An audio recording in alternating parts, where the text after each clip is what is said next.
देखिए, जो अनुदान वितरित में करना उसको हमने अप्रूव कर दिया है और जो उसमें क्वालिफाई करते हैं, जो आवश्यकताएं पूरी करते हैं, उसको अगले सप्ताह में चला जाता है। और आपको बता दें, यूनिवर्सिटीज का भी जो ग्रांट था वो भी हम लोगों ने भेज दिया। सर, गेस्ट टीचर्स हैं जो 18 वाले और 23 वाले, उन लोगों को क्या होता है? एग्जाम देने के लिए तैयार है? नहीं, उसमें अभी कोई अंतिम निर्णय नहीं लिया गया है। हम लोगों ने उनको अपनी मांगों के साथ कार्यालय में बुलाया है सोमवार को, और उसमें जो उचित होगी, क्योंकि बहुत सारे शिक्षकों का सरकार ने उनको नियुक्त किया है, कई लाख शिक्षक नियुक्त हुए हैं, उनकी जो मांगे हैं उस पर हम लोग विचार करेंगे और जो निर्णय होगा उसे आपको बताएंगे। सर, आपके पास शारीरिक शिक्षा के अनुसार अनुदेशक वाले जो फिजिकल टीचर है, तो वेतन के नाम पर पूरे 8,000 रुपया मिल रहा है और होम टाउन भी नहीं है सर। देखिए, ऐसा है कि वो रखे गए, लेकिन न सिर्फ शारीरिक शिक्षक वाले, आपको बता दें कि बहुत सारे अनुदान के मामले थे, जो अनुदान कह रहे हैं कि अनुकंपा के मामले थे, और अनुकंपा का करीब 6,421 पोस्ट को हम लोगों ने करवाया और उनकी नियुक्ति शीघ्र हो जाएगी। एक एक करके जहाँ जहाँ जरूरत है उसके बारे में हम लोग निर्णय ले रहे हैं। रातों रात सभी के बारे में निर्णय संभव नहीं है, और जो आवश्यकताएं हैं और जो हमारा बजट है उसको भी ध्यान में रखते हुए, समन्वय बनाते हुए हम लोग, आप देखेंगे शिक्षा विभाग में बहुत सारी लाखों की तादाद में नौकरियां दी गई, यूपीएससी के थ्रू, क्षमता के थ्रू, अनुकंपा, और जो अन्य लोग हैं, जैसे आपने बताया, शारीरिक शिक्षक हैं, जो फिजिकल ट्रेनर्स हैं, या फिर शिक्षक हैं, अन्य जो कैटेगरीज हैं, उसके बारे में धीरे धीरे। जैन प्रियजनों, डीके एसोसिएट चैनल में आपका स्वागत है दोस्तों। मैं हूं डीके जी, मेरे साथ मौजूद हैं डॉक्टर निहोरा प्रसाद यादव जी, जो जदयू के धुरंधर जो है प्रवक्ता। और दूसरी बात है दोस्तों कि जदयू के वरिष्ठ नेता। चलिए बात करते हैं कि सबसे पहले स्टार्ट करते हैं पॉलिटिक्स से।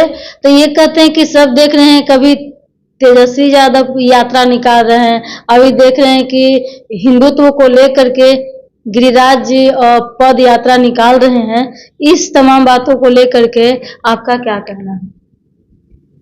देखिए, कौन क्या यात्रा निकाल रहे हैं,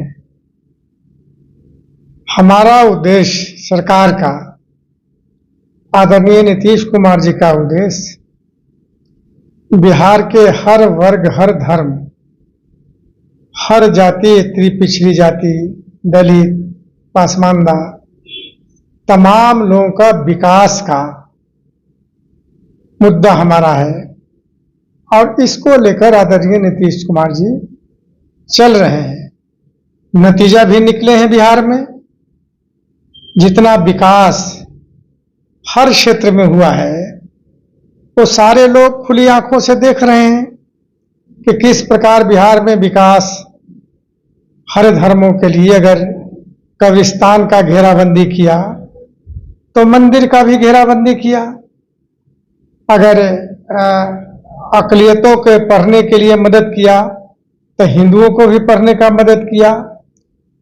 तो ये हमारा उद्देश्य है। कौन क्या कर रहे हैं उससे कोई मतलब नहीं। हमारा हिंदुत्व को जगाने का वो काम कर रहे हैं, हिंदुत्व जगाने वाला जो पद यात्रा कर रहे हैं। तो हिंदू सोया हुआ थोड़े है, हिंदू तो अपने जगह हुआ। कौन हिंदुस्तान का कौम सोया हुआ है? अगर सोया रहता हिंदुस्तान का कौम तो शायद देश की आजादी नहीं मिलती। और हिंदुस्तान का कौम तो जागा है, हर कौम, चाहे हिंदू हो, मुस्लिम हो, सिख हो, ईसाई हो, तमाम, जैनी हो, पारसी हो, तमाम लोग जागा हुआ कौम है। और यही कारण है कि हिंदुस्तान में डेमोक्रेसी चल रहा है। तो इसका मतलब है कि वो जो यात्रा निकाल रहे हैं 18 तारीख से गिरिराज दा, तो इसका मतलब है कि वो चीज गलत कर रहे हैं। अब उनके पार्टी के लोगों ने तो इनकार किया है। पार्टी के जो प्रदेश के अध्यक्ष हैं, उन्होंने तो यह कहा कि पार्टी का यात्रा नहीं है। अब विशेष रूप से वही लोग बताएंगे, लेकिन हमारा पर्पस, हमारी सरकार का पर्पस चहुओर विकास करना है, इसके अलावा कुछ नहीं। यानी कि आप इस बातों को लेकर के कंफर्म कर रहे हैं कि 2025 को लेकर के एनडीए में कोई दिक्कत, कोई मतभेद नहीं। काहे के लिए मतभेद रहेगा? लोकसभा चुनाव एक साथ लड़े हैं, विधानसभा आदरणीय नीतीश कुमार जी के नेतृत्व में लड़ेंगे 2025 में।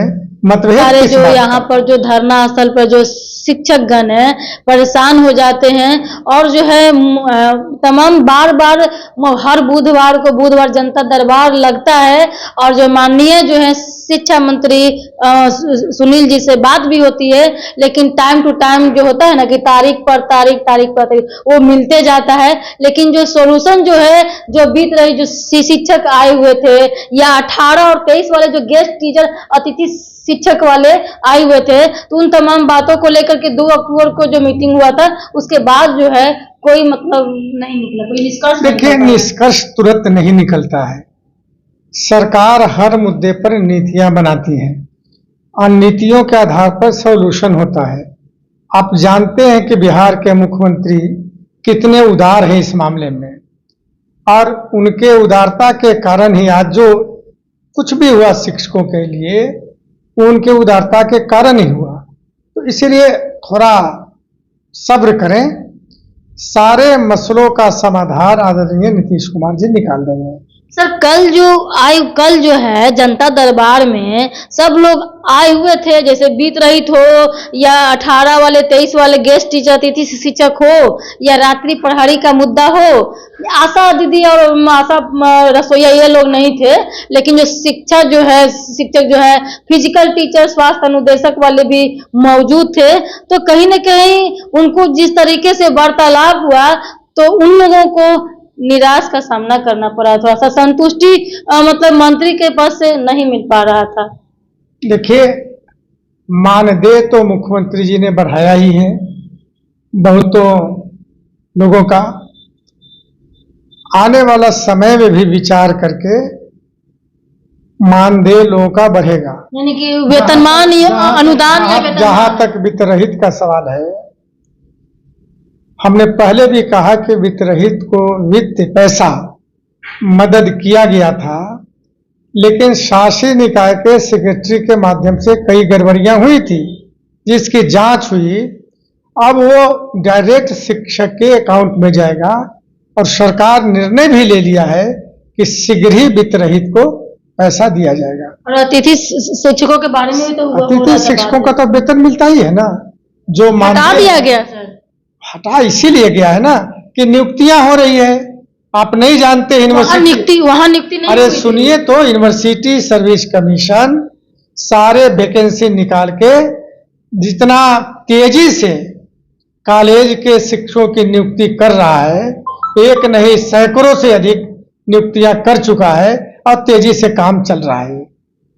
तो सर बात तो वहां पर सर हुई थी ना, बात तो किए थे, लेकिन बोला गया कि अब मतलब उस चीज पर विचार किया जाएगा, मतलब कि वो चीज देखेंगे, लेकिन जिस तरीके से उनको हटाया गया मार्च अप्रैल के आसपास उनको हटाया गया था, इधर 24 में ही जो काम करे थे 18 वाले अतिथि शिक्षक हटाया गया, लेकिन उसके जगह पे ना कोई बीपीएससी टीचर ना कोई और टीचर नहीं आया। तो उस तरीके को कागज पहले कर ले, वो तैयार है डिपार्टमेंटल एग्जाम देने के लिए।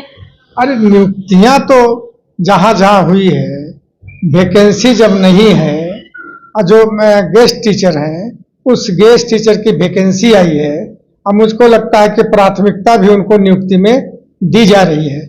तो हड़बड़ाने से तो नहीं होगा, जो सरकार का पॉलिसी बनी है उसके आधार पर सारा काम होगा। आई जो आज के पेपर में देख ही रहे होंगे, गैस शराबी ऐसे मतलब कि मर रहे हैं, मैं तो इस पर क्या करेंगे? नहीं, ये तो दुखद घटना है। बिहार में शराबबंदी होने के बाद भी जो जहरीली शराब के धंधा कर रहे हैं, प्रशासन उस पर कार्रवाई कर रही है, गिरफ्तारियां भी हुई हैं। मुख्यमंत्री स्वयं पहल करके इन्हें निर्देश दिया है कि वहां उत्पाद विभाग के सेक्रेटरी को भी, एडीजी को भी और डीजीपी को भी आप स्वयं अपने स्तर से जांच करिए और जो भी दोषी हो इस तरह का काम किया है उसको कड़ी कार्रवाई करिए। तो ये तो सरकार उस मामले में देरी नहीं करती है, कोई घटना घटे कहीं न कहीं सरकार तो नहीं घटना को डिले नहीं करती, वो तो एक्शन करती है। तो कहीं न कहीं उनका जो प्रशासन है या वो जनता जो बेच रहा है कर रहा है, तो कहीं न कहीं दोनों का गठजोड़ है, क्या गठबंधन है क्या? जिनकी गलतियां थी, जो ध्यान नहीं दिया, वैसे लोगों को सस्पेंड भी किया गया है और विभागीय कार्रवाई भी की जा रही है। बहुत बहुत जी बहुत बहुत धन्यवाद सर। देख रहे हैं दोस्तों कि कोई भी नहीं, शराबबंदी जो है एक तरीके से ठीक है। कोई भी नहीं चाहता कि अपना बेटी और अपना जो गार्जियन है वो अपना बेटी का शादी कोई पियक्कर दामाद कोई खोजे या पियक्कर बहू घर में लेके आए तो चैन स्मोकर लेके आए, कोई नहीं चाहेगा। लेकिन ये तमाम बातों को लेकर के चीज जो धारणा चल रही है बिहार में एक तरह से ठीक है, लेकिन कहीं ना कहीं प्रशासन की गलती के कारण, टाइट न होने के कारण इस तरीके से मतलब कि घटना हो रहा है। अगर देख करके अगर प्रशासन अगर कड़क एकदम अगर एक्शन में रहती तो इस तरीके से जो जहरीली शराब से इतने लोग मर रहे हैं तो ये नहीं होता। देखिए आगे क्या होता है। डीके चैनल लाइक शेयर करें, सब्सक्राइब करें, फेसबुक तो है तो फॉलो करें।